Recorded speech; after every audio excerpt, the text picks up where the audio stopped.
ابتدا ہے رب جلیل کے بابرکت نام سے جو دلوں کے بیت خوب جانتا ہے۔ دیکھتی آنکھوں سنتے کانوں آپ کو میرا سلام پہنچے۔ آج ہم بات کریں گے حضرت بلال رضی اللہ تعالیٰ عنہ کے عشق اور محبت کے بارے میں۔ حضرت بلال وہ صحابی رسول ہیں جو اسلام کے پہلے مؤذن تھے۔ آپ ایک حبشی تھے۔ جب آپ کے اور میرے نبی صلی اللہ علیہ وآلہ وسلم کا وصال ہوا تو بلال رضی اللہ تعالیٰ عنہ واپس حبشہ چلے گئے۔ تو ایک دن خواب میں وہ آگے جن کو مدینہ میں چھوڑ کر خود حبشہ آ گئے تھے۔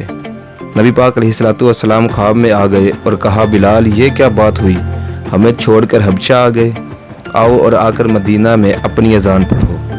تو بلال حبشی واپس مدینہ میں آئے اور اذان پڑھنے کا حوصلہ نہیں تھا، لیکن نبی پاک علیہ الصلوۃ والسلام نے بولا تھا تو اذان شروع ہو گئی۔ تو دیکھیں حضرت بلال کا عشق، اذان دیتے دیتے جب نبی پاک علیہ الصلوۃ والسلام آنکھوں کے سامنے نہیں تھے تو زمین پر گر گئے۔ حضرت بلال رضی اللہ تعالیٰ عنہ سے جدائی برداشت نہیں ہوئی اور وہیں آپ اللہ کو پیارے ہو گئے۔